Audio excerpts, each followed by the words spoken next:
Welcome back to Old School Sports and our Out of the Park Baseball 24 playthrough of the Buffalo Wings.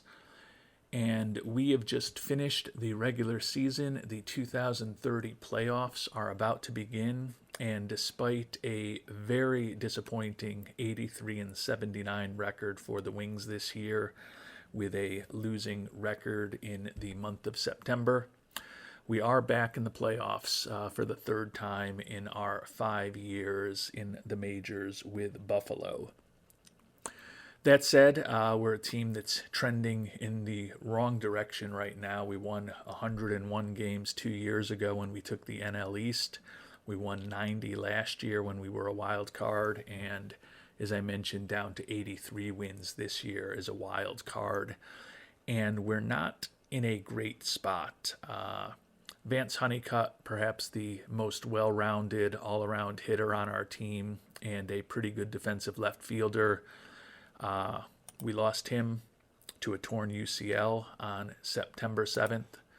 And on that same horrible day, September 7th, Marcelo Meyer, our good starting shortstop who was the MVP of the All-Star game this past year, lost him 6 to 7 months to a broken elbow.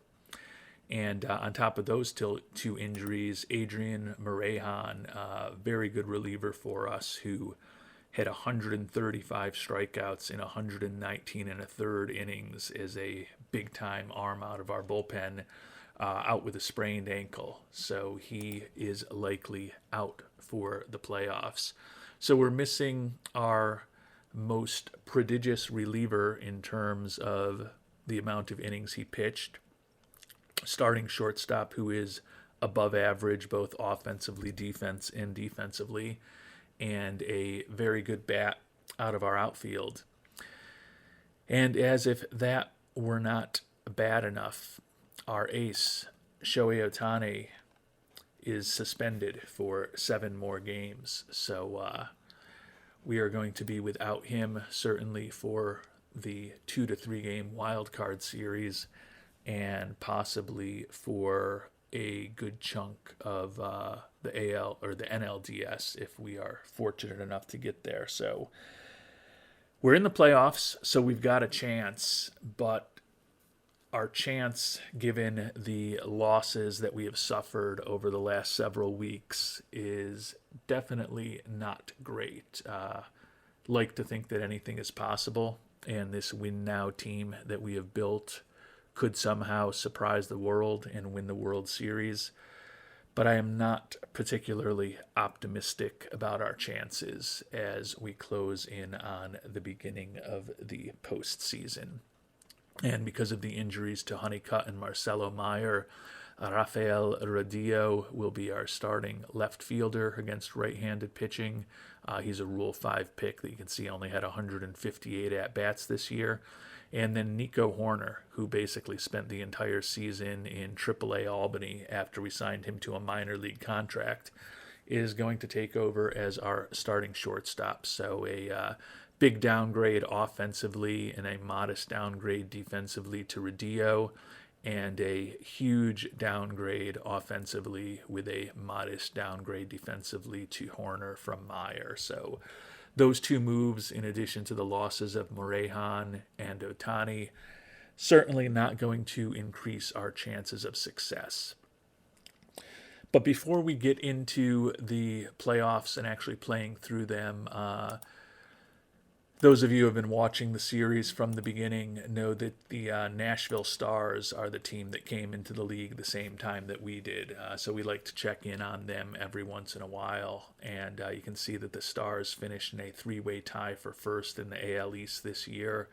The Red Sox won the tiebreaker, so Nashville is going to be in a wild card series similar to us. Look at some of their big players. Eric Battanti, who was a guy they picked in the 7th round in 2026, has developed into a pretty important bat for their lineup, playing right field for them. Looks like they picked up Dansby Swanson as a free agent, making a little over $20 million. Take a look actually at their budget is about $20 only about 10 million bigger than ours.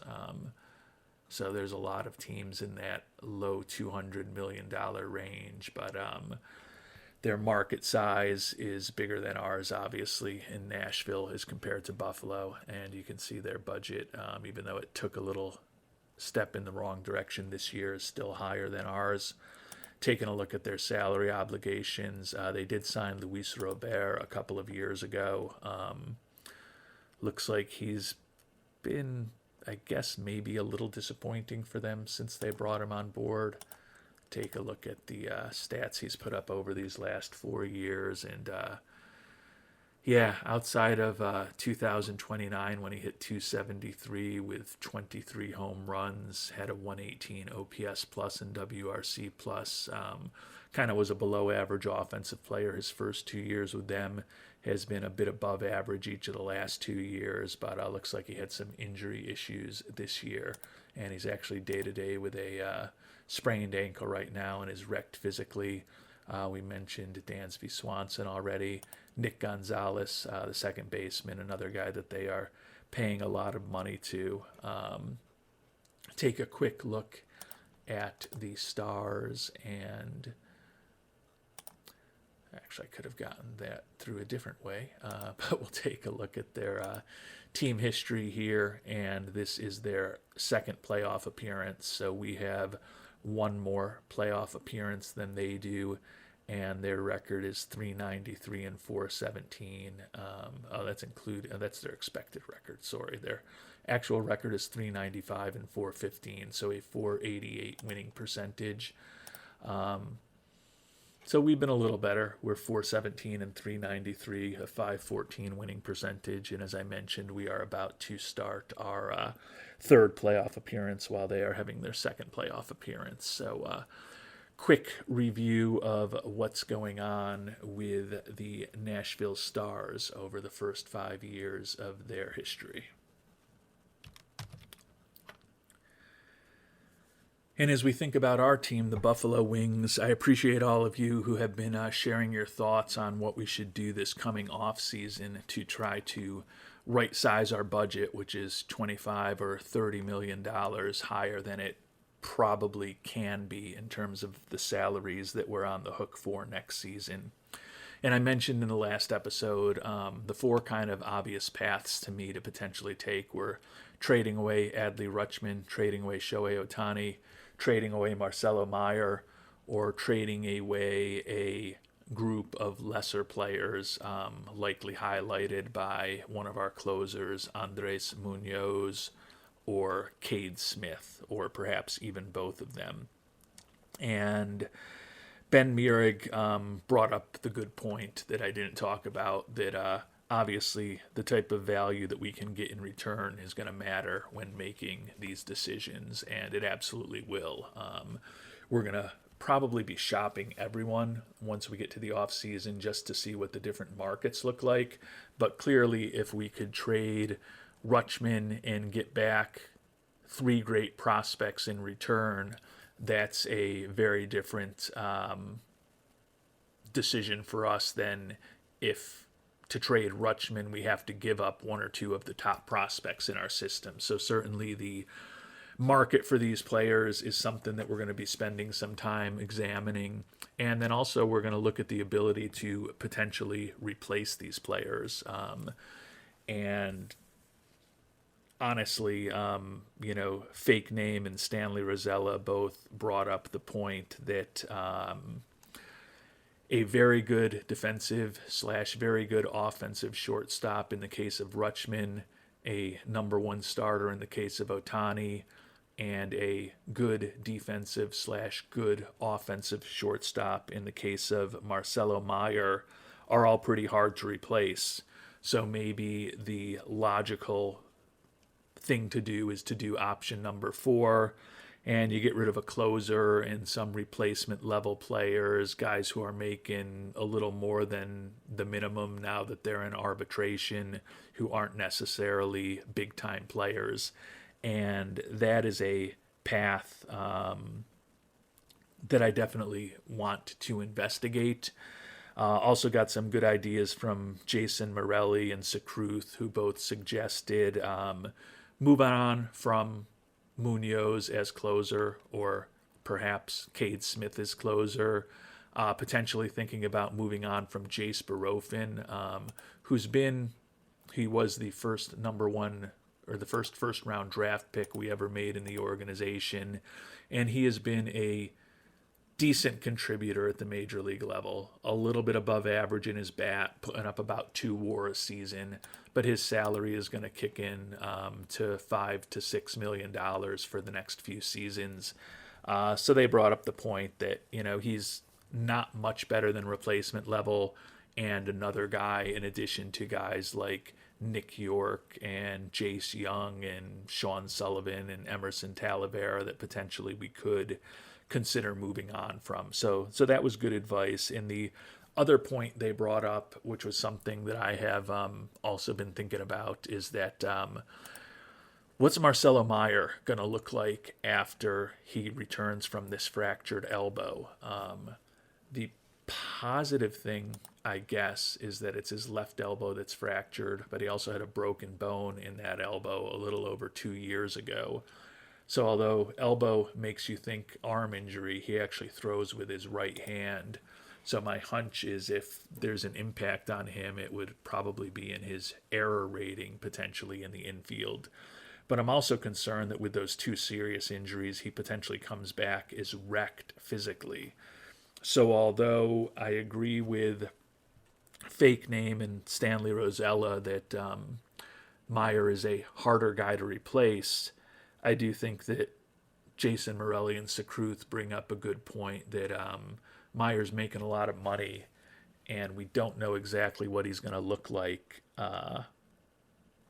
late in spring training when we see him on the baseball diamond again.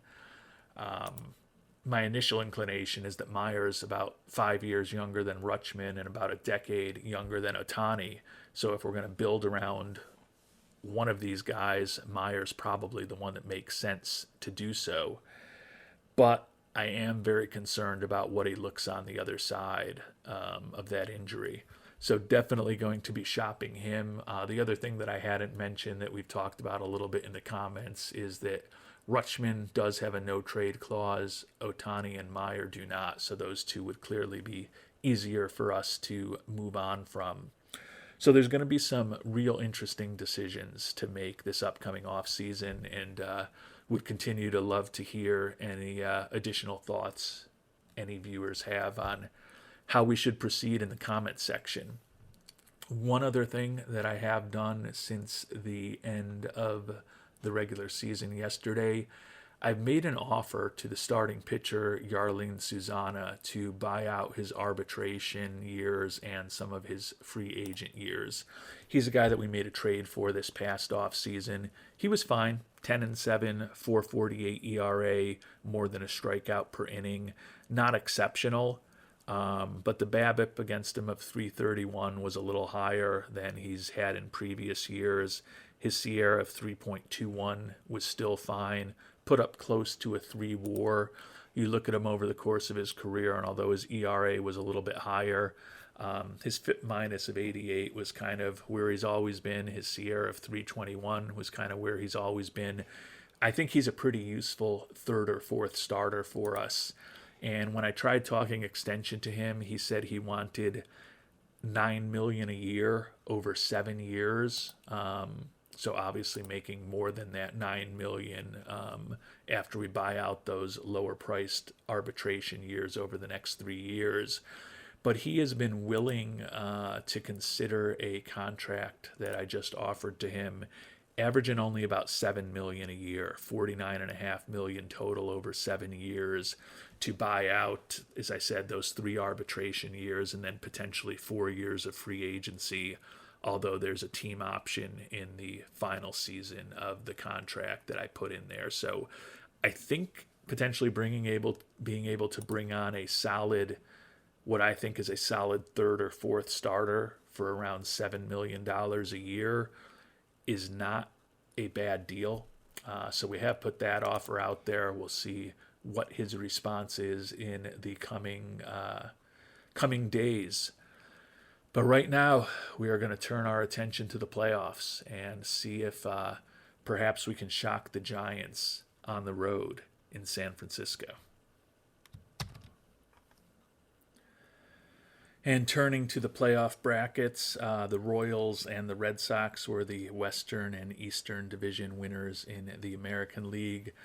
The Brewers will face off the Twins, and the Stars will face off against the Astros in the American League Wild Card Series.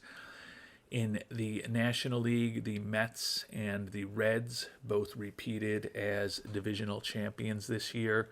The Reds at this point are two-time defending World Series champions. They have taken us out of the playoffs each of the last two seasons, the NLCS 2 years ago and the NLDS last season. We, as we talked about, are going to be facing off in San Francisco against the Giants, and then the Cardinals and the Nationals are going to be facing off in the other playoff series. So taking a look at our Buffalo Wings 83-79 record, third place in the NL East. San Francisco is 3 games better than us, 86-76, second in the West. They beat us 2 out of 3 games this season. Our offense a little better than theirs. We rank 7th in runs scored in the National League while they were 9th. But their pitching staff a bit better than ours. They ranked 5th while we ranked 6th in runs against. So a relatively even matchup, at least on paper. But as I talked about, our Wings have not been playing well recently, and we're also missing some very important players. So it's going to be interesting to see how this series goes. We could be 2 or 3 games away from the end of our season. Obviously, there's some limited chance that we still could have 2, 3, or even 4 series ahead of us. Clearly, we're going to want to get off to a good start in San Francisco. Andrew Painter, who was 7-10 this year with a 4.88 ERA. His Sierra significantly better than that at 3.92 on the mound for us, and we will be facing off against the right-hander Skylar Sanford, third-round pick from back in 2024, was 11-11 with a 3.67 ERA for the Giants this season. So pitching matchup probably favors them marginally, but it's not a completely intimidating pitcher on the mound. So would be nice if we can get a W to get this series started and put some pressure on San Francisco. Not to be the case, though. A 4-2 win, and it looks like Kyle Backus took the loss. He's a reliever who's done really well for us the last couple of years, so that is disappointing. We scored a run in the first. They came back and tied it in the second. Then they got 2 in the sixth.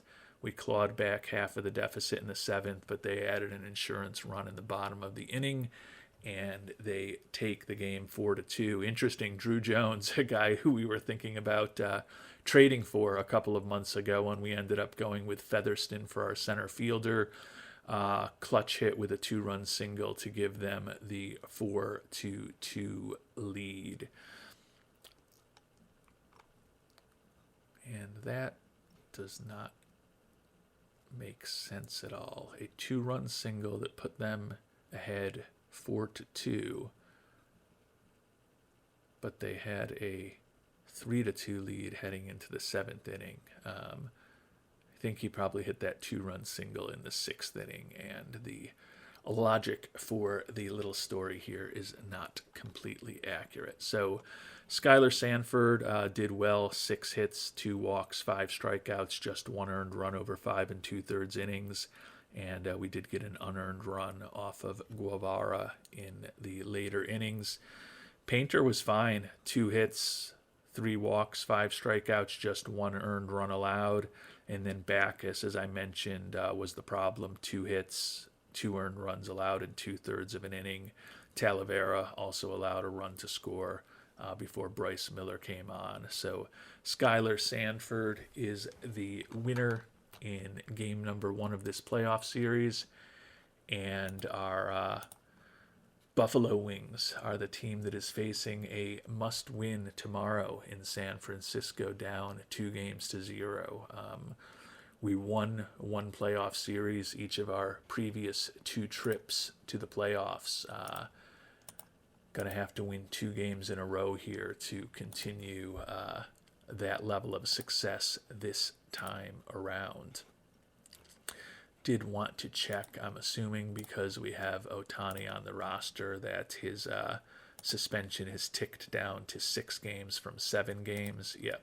So it makes sense to keep him on the roster for as long as we're around. So if we keep winning, we'll potentially be able to use him in the playoffs.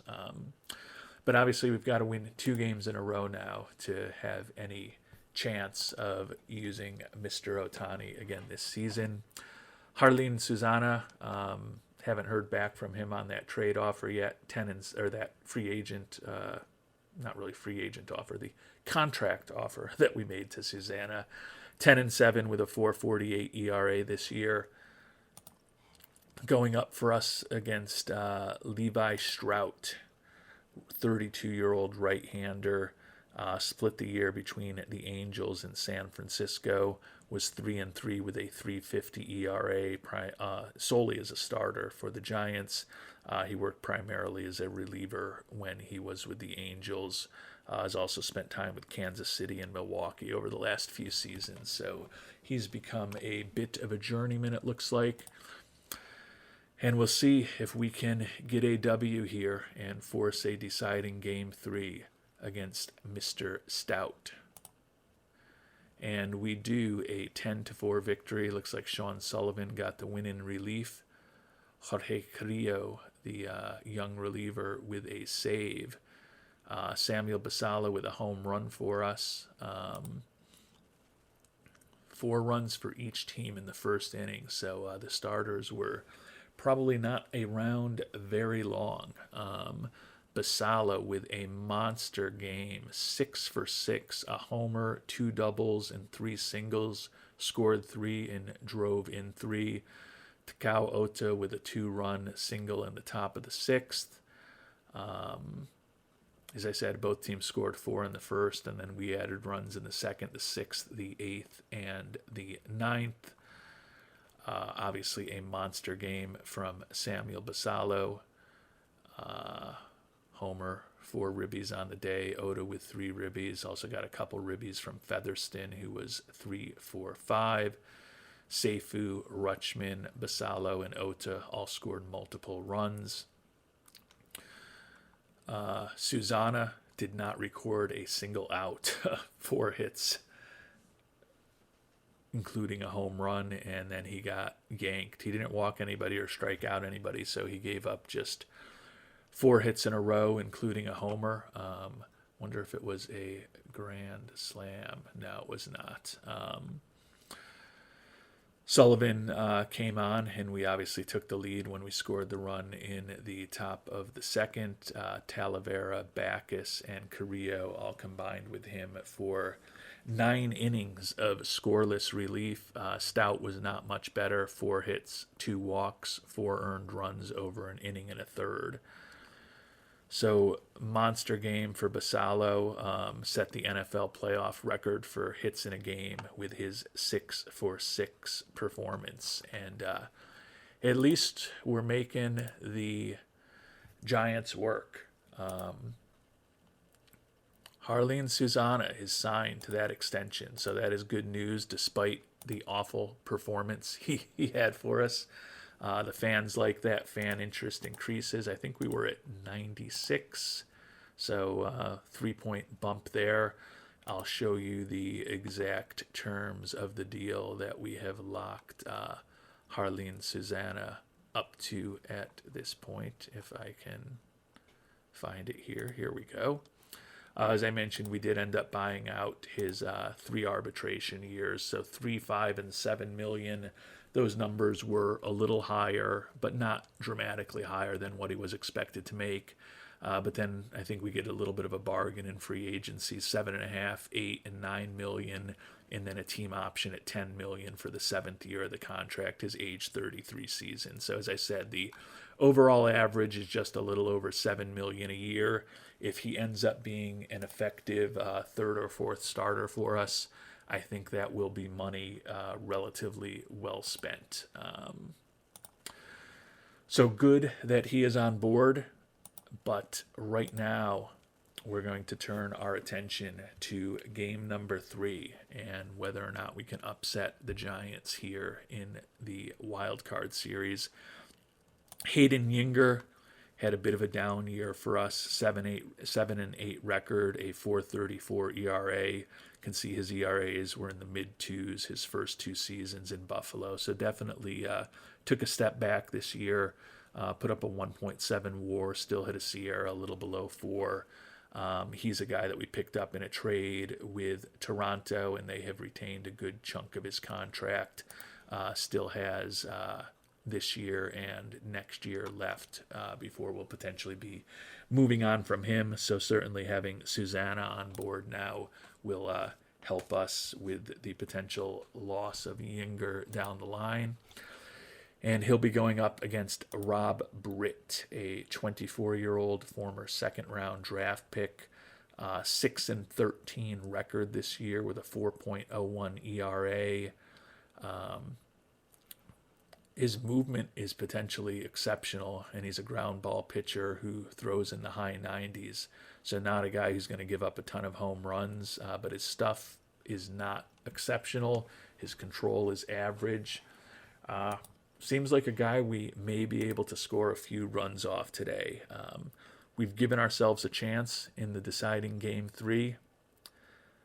Let's see what happens. And the Buffalo Wings not finally, but the Buffalo Wings once again win their first playoff series, and we will be moving on to the second round. An upset on the road over San Francisco. Miller got the win in relief. Basallo, not shockingly, is the series MVP. They scored a run in the first. We came back with 2 in the third. They tied it up in the fourth. We ended up extending the lead to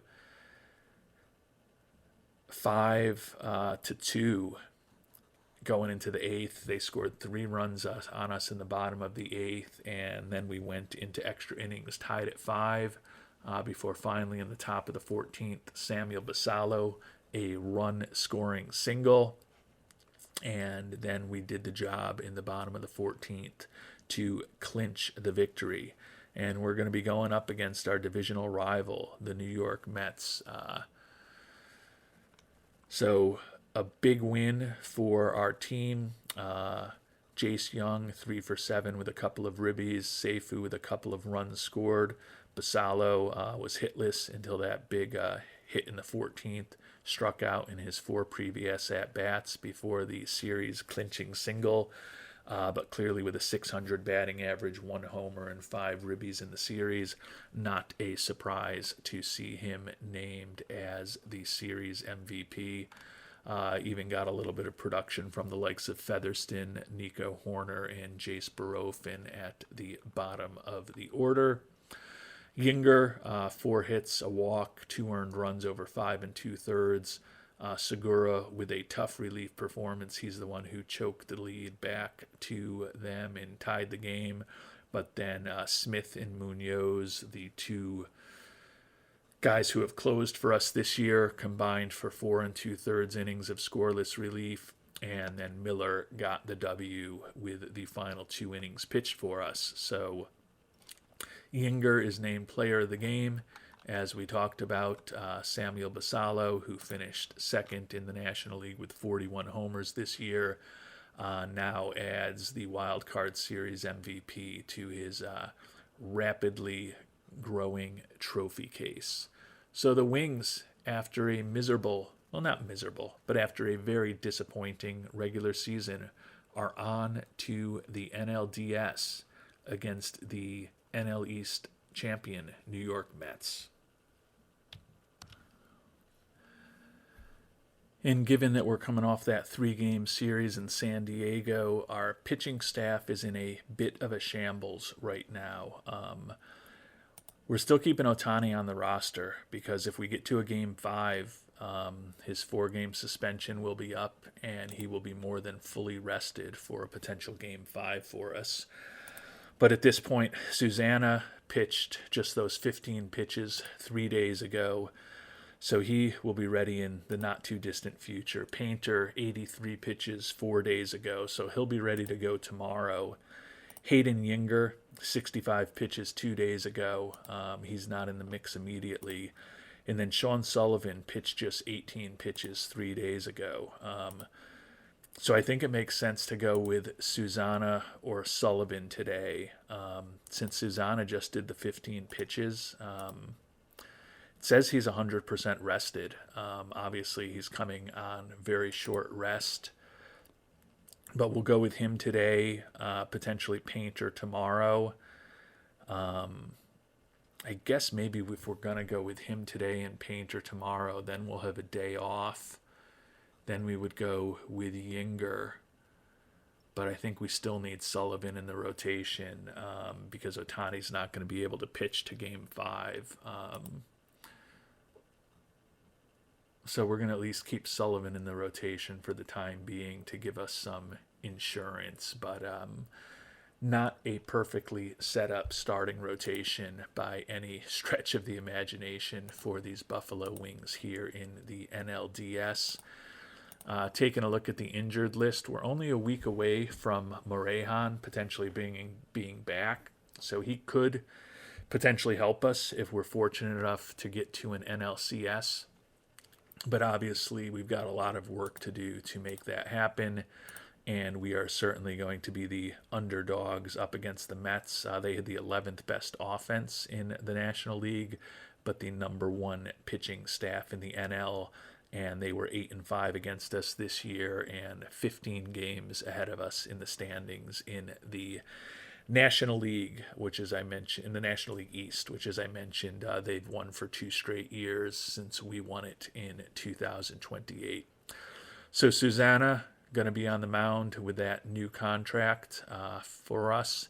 Luis Serna on the mound for the Mets. The right-hander was 10-6 with a 3.23 ERA this year. Led the National League with just a 2.57 BABIP against him, so perhaps got a little bit lucky with those numbers he was able to put up in the regular season.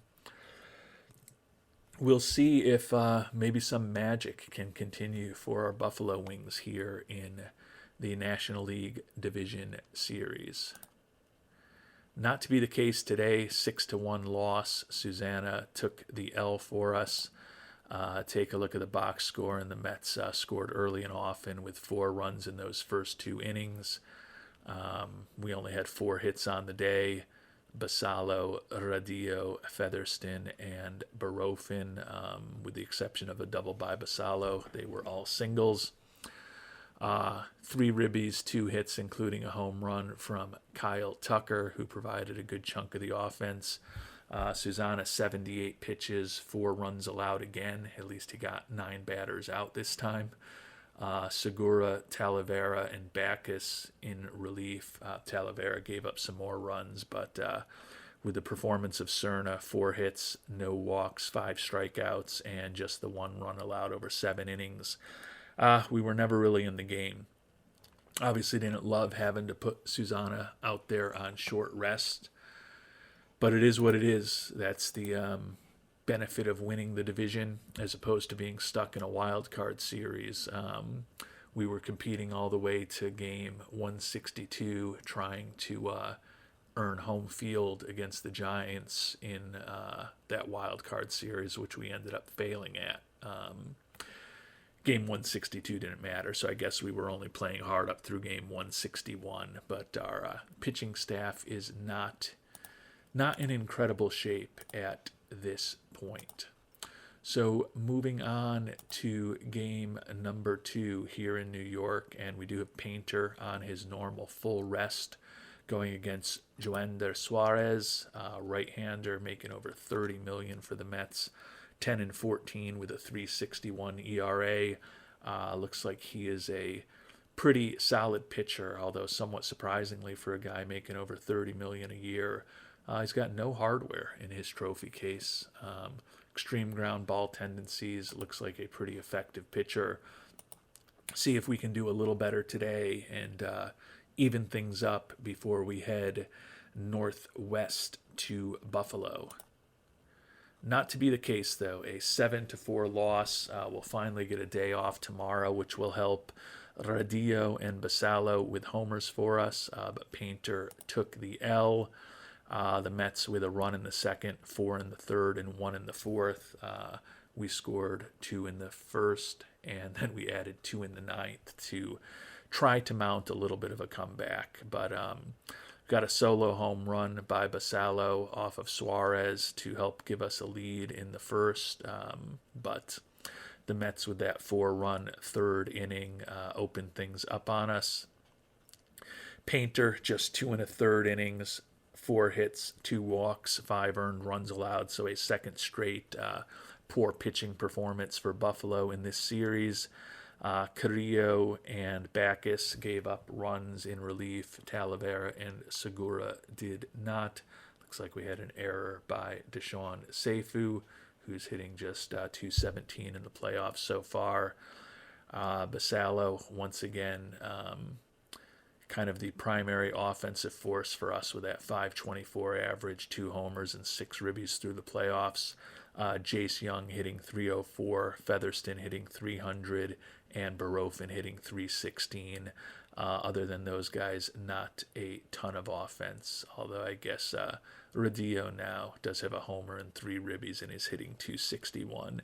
But clearly the losses of Meyer and Honeycutt, in addition to the fact that Ohtani is suspended and Morejon is out, aren't helping us. Don't know if it would be any different if we didn't have those injuries, but certainly not helping.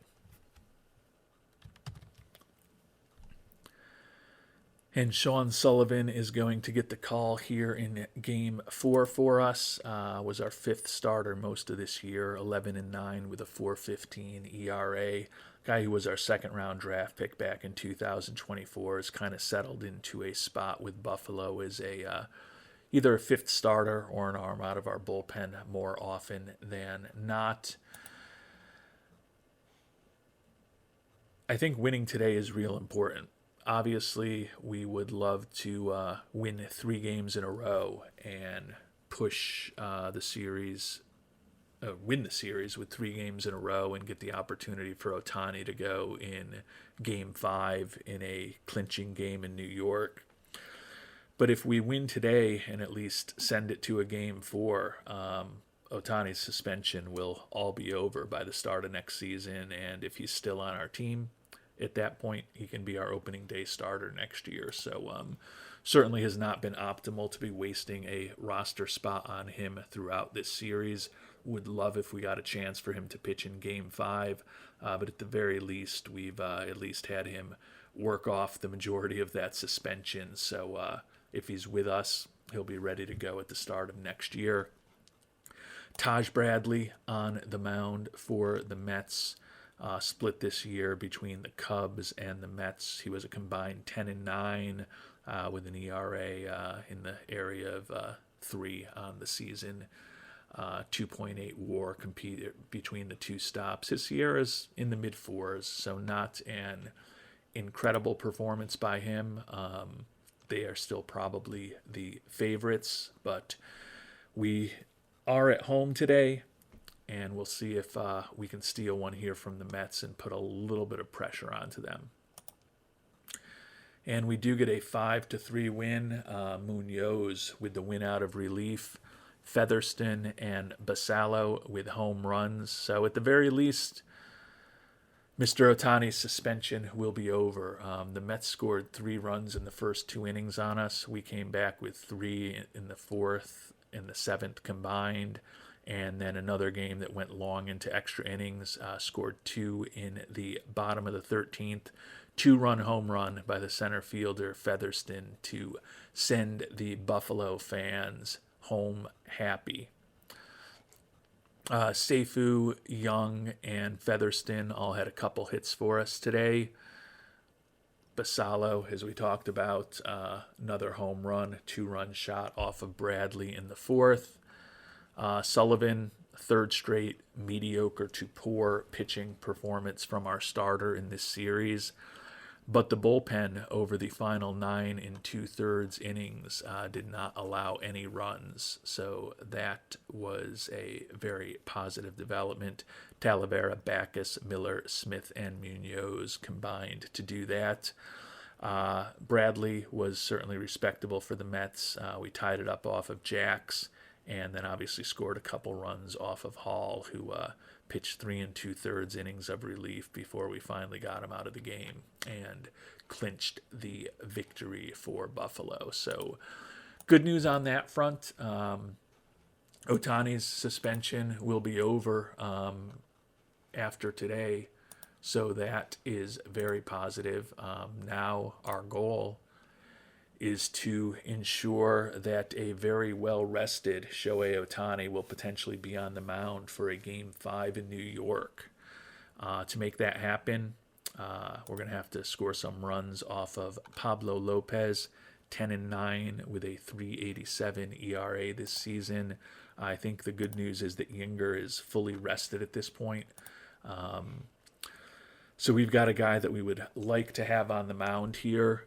Let's see if we can win a second in a row in Buffalo to put some pressure on the Mets and set ourselves up for the return of our ace in Game 5 of this series. Not to be the case. The Mets move on to the NLCS. They beat us 7-5. Segura took the loss in relief. He's had a pretty disappointing year for us after we picked him up off of the waiver wire. Nico Horner with a home run. Arani Mauricio is the NLDS MVP. The Mets scored 1 in the first, a couple in the second. And then we came back. We took a 5-3 lead into the sixth, and then they scored 3 runs in the sixth to take the lead. Added an insurance run in the ninth, and the Mets, who won the National League East this season, are moving on to the NLCS after taking us out 3-1. Not a ton of offense by the core of our order. It was, again, the guys at the back of the order. Featherston with a couple hits to boost his average in the playoffs to 333. A couple of hits from Horner, obviously, including that home run. And then Barofin was 4 for 4 with a run scored. Pablo Lopez was not good, but they got 5 innings of scoreless relief out of Duran and Cavalli. Yinger was not good for us also. 4 straight, as I mentioned, mediocre to poor pitching performances from our starters. Yinger, who at least was on full rest, probably has the least excuse for a disappointing performance. Segura, as I mentioned, we claimed him on waivers from Houston at the beginning of the year. He had a 4.86 ERA for us over 66 2/3 innings. Was not great. Ended up taking the loss in our final game of the season. So it's going to be an interesting offseason for our Buffalo Wings. As I mentioned, we've got a lot of decisions that we are going to need to make to get our salary structure back in line. Got to get 25 or 30 million off the books. Rutschman, Ohtani, Meyer, or some combination of players are the most logical ways that I can see to make that happen. And we'll continue to appreciate any feedback and thoughts you have on how we should proceed in the off season in terms of trying to clear up some room under our budget. And in our next episode, we'll take a deep dive on our top performers from this past season, and we will also start planning for the off season in a little more depth, see who some of the potential free agents are going to be, perhaps start shopping some of the players that we may want to move on from to see what type of markets there could be out there, and we'll also find out who is going to be the 2030 World Series champion. taking a look at the playoff tree, the Cardinals look like they could be in a position to upset the Reds and end their World Series streak at 2. The Red Sox have already moved on, and we've got a Game 5 between Kansas City and Minnesota. Might as well see what happens in these division series before we finish off the episode and move on. And we'll start next episode with the NLCS and the ALCS. And there ended up being 2 upsets. Both of the Western champions, the Royals were taken out by the Twins 3-2. The Reds were taken out by the Cardinals 3-1. The Eastern Division winners, the Red Sox and the Mets, both won their series. So those 2 teams are probably the favorites, although the Twins may have had a pretty good record. I think there were some pretty good teams out in the West. Yeah, 89 wins, so they actually won one more game than the Red Sox, even though they weren't division champions. So the Reds World Series streak is stopped at 2, and we will have a new champion in this 2030 season in our next episode. Until then, thanks so much for watching, and hope you have a great day.